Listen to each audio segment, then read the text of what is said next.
गंगातरंगरमणीयजटाकलापं गौरी निरंतर विभूषित वाम भागम नारायण प्रियमनंगमदापहारम वाराणसी कुलपतिम भज विश्वनाथम। नमस्कार, स्वागत है आपका आचार्यवाणी चैनल पर। मैं आचार्य डॉक्टर विक्रमादित्य आपके साथ हूं और आज का विषय हमारा जो है वो हमारा है कि विशेष तौर पर वृश्चिक राशि वालों के लिए सूर्य का परिवर्तन क्या कुछ करने वाला है।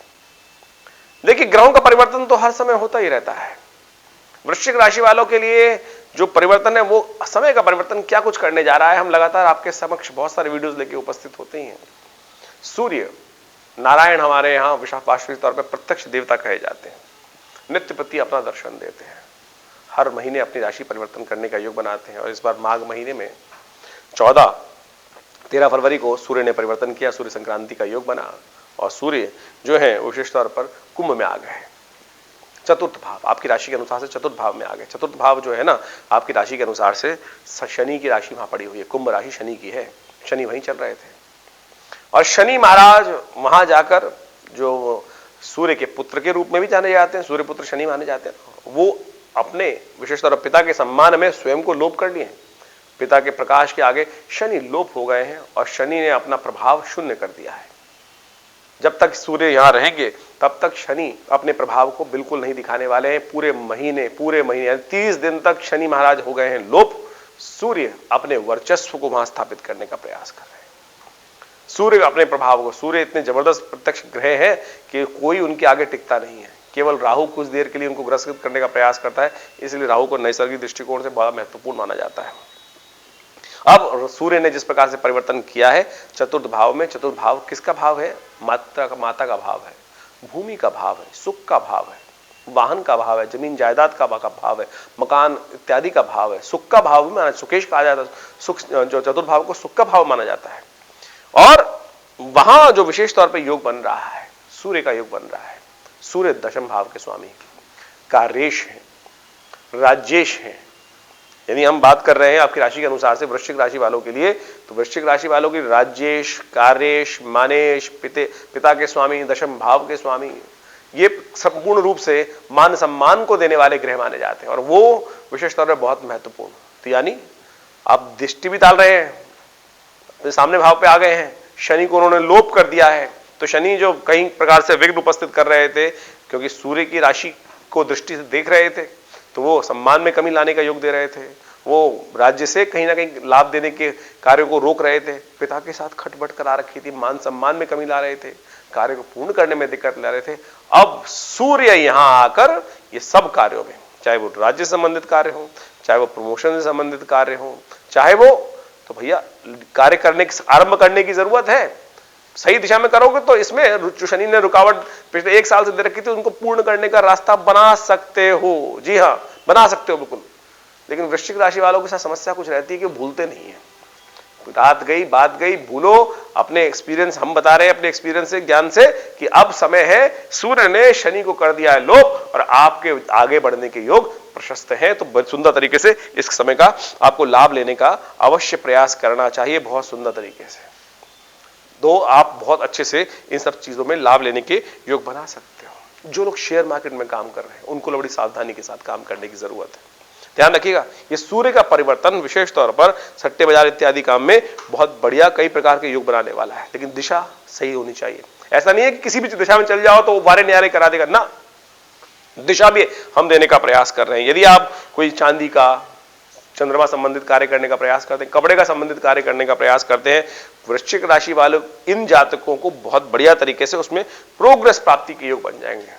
चांदी का, कपड़े का, सोने का, इन सब संबंधित कार्य करने से बहुत इंप्रूवमेंट आगे, यानी जो पैसा लगाओगे उसमें इंप्रूवमेंट आने के योग अच्छे से बनाते दिखाई देते हैं। ये तो गोचर का प्रभाव है। अब खैर जन्मपत्री में क्या है वो एक अलग विषय है, उसका विशेष तौर पर गहन अध्ययन चिंतन करने की जरूरत है। लेकिन गोचर के दृष्टिकोण से अवश्य ऐसे योग बन रहे हैं, यदि सही दिशा में काम कर लिया जाए तो इन सब क्षेत्रों में बहुत महत्वपूर्ण लाभ हो सकता है। लेकिन साथ साथ सावधान भी रहना पड़ेगा।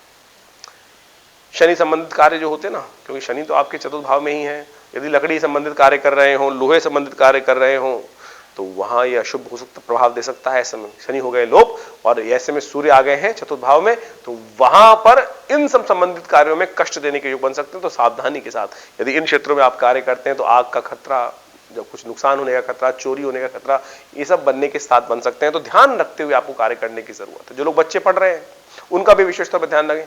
पढ़ाई से मन भटक सकता है भाई, ध्यान रखिएगा, पढ़ाई से मन भटक सकता है, ऐसा ना हो तो अन्यथा कहीं कष्ट होने के योग बन जाएंगे। तो ध्यान रखती है, जो विशेष तौर पर ध्यान रखिएगा, जो एग्जाम आने वाले हैं, जिन बच्चों की वृश्चिक राशि और माँ बाप यदि उनकी जन्मपत्री के विषय में देख रहे हैं, गोचर का प्रभाव देख रहे हैं, तो सूर्य का यह परिवर्तन विशेष तौर पर पढ़ाई में कुछ ना कुछ विशेष तौर पर कमी लाने के योग बनाता दिखाई दे रहा है। तो ध्यान से काम करने की जरूरत है। तो ऐसे में आगे बढ़ पाएंगे, यदि ध्यान रख लिया तो बहुत बढ़िया सफलता के योग भी बना पाएंगे, बच्चों के लिए खास तौर पर दिखाई देता है।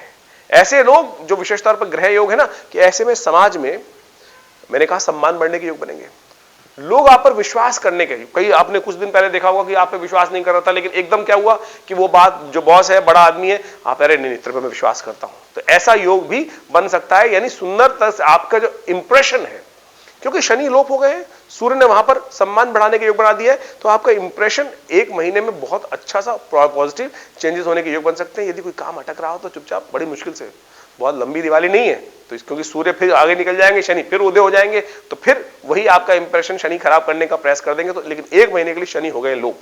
तो आप ध्यान रखिएगा, सूर्य के प्रभाव से आपकी छवि ईमानदारी वाली, आपका जो विश्वास करने का प्रभाव उत्पन्न हो सकता है, विश्वसनीयता आप पर बढ़ती दिखाई देगी। तो ऐसे में आप अवश्य काम कराने का प्रयास कीजिएगा।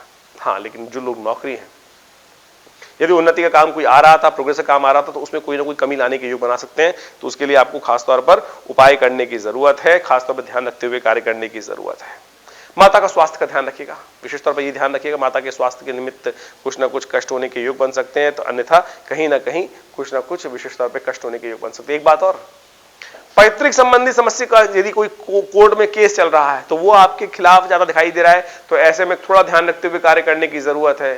पैतृक संबंधी समस्याएं, नुकसान होने के योग बनते दिखाई दे रहे हैं। कोई होता है ना, कई बार कोर्ट में डिसीजन आने वाला होता है, तो यदि आप डिले कर सकते हैं तो ऐसे में डिले करने का आपको काम करने का प्रयास करना। देखिए, समय बहुत विचित्र होता है, कई बार समय हमारे खिलाफ था और कार्य हम रोक सकते थे, हमने रोका नहीं, हमें पता ही नहीं था। तो यही ज्योतिष विज्ञान दिखाता है कि कब डिसीजन पे आगे एग्जीक्यूट करना है, कब अपनी स्पीड बढ़ानी है, कब अपनी स्पीड को रोकने का प्रयास करना है। बहुत कुछ आपके हाथ में, बहुत कुछ आपके हाथ में। यदि सुंदर तरीके से आप कार्य करेंगे तो बहुत सुंदर तरीके से लाभ प्राप्ति के योग बन सकते हैं। एक बात का ध्यान रखिएगा, स्वास्थ्य के संबंध में समस्याएं उत्पन्न करने के योग बन सकते हैं। चतुर्थ भाव पेट का भाव भी माना जाता है, तो ऐसे में पेट का विशेष तौर पर ध्यान रखते हुए कार्य करेंगे तो आपके लिए बहुत अच्छा रहेगा। तो ये प्रभाव हमने आपको समझाया, तो इन सब चीजों को समझते हुए कार्य करना आपके लिए कल्याणकारी रहेगा। ऐसे में सूर्य के निमित्त कुछ उपाय कर लीजिए विशेष तौर पर। सौभाग्य का योग यह है कि इस बार कुंभ के सूर्य में चलते चलते सूर्य का जन्म दिवस भी आ रहा है। जी हाँ, सूर्य के इस कुंभ राशि में आने के साथ साथ इन्हीं दौरान भगवान सूर्य का जन्म दिवस भी आ रहा है, और जन्म दिवस पे छोटा सा उपाय बहुत लाभ दे सकता है। 16 तारीख को भानु सप्तमी है, माघ का महीना है, शुक्ल पक्ष की सप्तमी है। माघ के महीने में उस दिन सूर्य ने प्रकाश देना आदिकाल में आरंभ किया था, इसलिए भानु सप्तमी को सूर्य का जन्म दिवस माना जाता है। तो अवश्य वैसे तो नित्यपति भगवान सूर्य को अर्घ दें, तांबे के लोटे में थोड़ा जल डालकर और थोड़ा सा विशेष तौर पे यदि सफेद तिल डालकर भगवान सूर्य को अर्घ देंगे, उनका आशीर्वाद मिलेगा। और जन्म दिवस के दिन अवश्य उनकी यानी ये कार्य करने का प्रयास कीजिए, परिवर्तन का योग बनेगा। तो ये ग्रहों का परिवर्तन हमने आपके समक्ष रखने का प्रयास किया, ये गोचर का प्रभाव है। लेकिन इसके बाद भी जन्मपत्री में क्या कुछ होने जा रहा है उसको भी अच्छे से अध्ययन करने की जरूरत होती है। तो उस सुविधा के लिए आप हमारे आश्रम से कांटेक्ट कर सकते हैं। फोन नंबर्स आपके सामने स्क्रीन पर हैं, व्हाट्सएप के माध्यम से हमसे जुड़ सकते हैं। जुड़िए, लाभ होगा। तो ये तो ज्योतिष का विषय है, और इसके अनुसार से हम गोचर में जो ग्रहों का परिवर्तन है वो आपको अवश्य समय समय पर बताने का प्रयास करते हैं। और इसके साथ और भी बहुत सारा ज्योतिष का भाग है, जन्मपत्री और बहुत सारे ग्रहों का जो मूल भाव है उसके अनुसार से ग्रहों का प्रभाव क्या रहेगा, उसके लिए आप वृहद रूप से ज्योतिष का लाभ लेने का प्रयास कीजिए। हमने बहुत सारे लोगों के साथ जब हम कंसल्ट करते हैं तो बड़ा विचित्र विडंबना, अभी कुछ दिन पहले हमारे पास एक व्यक्ति जन्मपत्री दिखाने आए, और हमने जन्मपत्री जब देखी तो उनके मूल रूप से दशा चल रही थी एक, वो दशा बहुत शुभ थी लेकिन फल नहीं दिखा रही थी। और व्यक्ति ने जन्मपत्री भी कई जगह दिखाई हुई थी। हमने पूछा भाई जन्मपत्री कहीं दिखाई थी पहले? तो जब देखा, बोला हाँ जी दिखाई थी। और उन्होंने कहा कि जो आप जिस दशा के बारे में बोल रहे हो, और वो बोला वो दशा सबसे कष्टकारी है, इसी कारण से कष्ट हो रहा है। जबकि वो दशा योग कारक ग्रह की थी और बहुत सुंदर थी, उससे उन्नति के योग बन रहे थे। लेकिन ज्योतिषी महाराज सो कॉल्ड जो आज की तारीख में जो तथाकथित तौर पे बाढ़ सी आ गई है, हर कोई ज्योतिष विज्ञान के अनुसार बिना परंपरा के कार्य करने का, सुंदर तरीके से अपने आप को उपस्थित करने का प्रयास कर रहे हैं, वो बड़ा भयावह हो गया है। उन्होंने मूल रूप से गोचर का प्रभाव देखा ही नहीं था, 7.5 ही चल रही थी, उसको ज्ञान ही नहीं था ज्ञान करने के लिए, और फिर विचार पता नहीं कौन कौन से उपाय व्यक्ति के जीवन में कराए जा रहे हैं, लाखों रुपए लोग खर्च कर रहे हैं। देखिए भाई, ज्योतिष दृष्टिकोण से आप समझने का प्रयास कीजिए, पैसे खर्च करना से कोई ग्रह का उपचार नहीं होने वाला है। भाव समर्पित करने का प्रयास करें। सूर्य को यदि ठीक करना है आपके लिए, तो हमने उपाय बताया ना, भगवान को अर्घ दीजिए, इतने से प्रसन्न हो जाएंगे। और क्या शास्त्र में वर्णित है, तो ये छोटे छोटे उपाय शास्त्र में जो वर्णित है, हम वही आपके समक्ष बताने का प्रयास करते हैं, उनको ही करेंगे तो जीवन में कल्याण का मार्ग प्रशस्त होगा। नहीं तो दुकानें खुली हैं, कोई नग बेच रहा है, कोई कुछ यंत्र बेच रहा है, कोई कुछ और बेच रहा है, और उन्हीं प्रपंचों में व्यक्ति फंस के रह जाता है। वास्तविक तौर पर समस्याएं फिर मन में दुख देती हैं। ये सब प्रपंच है। देखिए, अब आपका विशेष तौर पे आपको समझना है कि आप किस दिशा में जाना चाहें। दुकान है, दुकान अनेक प्रकार की खुली है। अब आप जहां किस्मत से फंस जाएंगे, आपको वो ढूंढना पड़ेगा, प्रयास करना पड़ेगा, सही दिशा आपको प्राप्त हो जाए।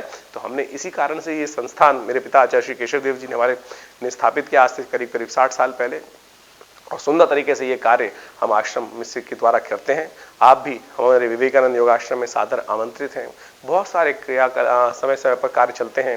नित्य प्रति करीब 8 घंटे का यज्ञ चलता है आश्रम पर, उसमें भी आप सम्मिलित हो सकते हैं। हर रविवार वाले कार्यक्रम में बहुत सारे और सुंदर कार्यक्रम रहते हैं। अभी शिवरात्रि आने वाली है, उसका एक बहुत बड़ा कार्यक्रम आश्रम पे रहेगा, जिसमें भगवान शंकर के जो पार्थिव शिवलिंग है उनका निर्माण करके उनका रुद्राभिषेक करने का सुंदर कार्यक्रम रहेगा। आप समस्त रूप से यदि आश्रम से जुड़ेंगे तो उन समस्त कार्यक्रम में शामिल हो सकते हैं और प्रभु कृपा से जीवन में कल्याण का मार्ग प्रशस्त कर सकते हैं। हमारा ये विवेकानंद योगाश्रम एक बहुत बड़ा संस्थान है। यहाँ बहुत सारे कार्य होते हैं। हॉस्पिटल बनाया है हम लोगों ने, 100 बेड का योगा, नेचुरोपैथी, प्राकृतिक चिकित्सा, आयुर्वेद का एक सुंदर हॉस्पिटल है, और भारत सरकार के साथ पैनल पे है, और बहुत सारे लोग इसका लाभ लेते हैं। विभिन्न बीमारियों में भी उनकी ज्योतिष के द्वारा, योग के द्वारा, मंत्र विज्ञान के द्वारा, यज्ञ विज्ञान के द्वारा चमत्कारिक लाभ मिलता है। हमने ये देखा प्रत्यक्ष रूप से। व्यक्ति बीमार था, कोई कार्य नहीं कर रहा था, कोई वही दवाइयां काम नहीं कर रही थी, और जब उनके लिए महामृत्युंजय मंत्र का अनुष्ठान किया गया तो वही दवाइयां, वही समय बदल गया और वही लाभ देने के योग बनाने लगा। तो आपका भार यदि कट जाए तो कष्ट दूर होने के योग बन जाते हैं। तो इन सब सिद्धांतों को समझते हुए भारतीय संस्कृति में जो मंत्र विज्ञान, योग विज्ञान, यज्ञ विज्ञान, सब चीज का विधान, सहस्त्रों शाखाओं का विधान व्यवस्थित किया गया है, उन सब का लाभ आप लें। जुड़े विवेकानंद योगाश्रम से। फोन नंबर्स आपके सामने स्क्रीन पर हैं, और यदि कोई खास समस्या है तो व्हाट्सएप के माध्यम से आप अपने प्रश्नों को हमें भेज सकते हैं। हम देने का प्रयास करेंगे आपको बहुत जल्दी निदान। नमस्कार, धन्यवाद।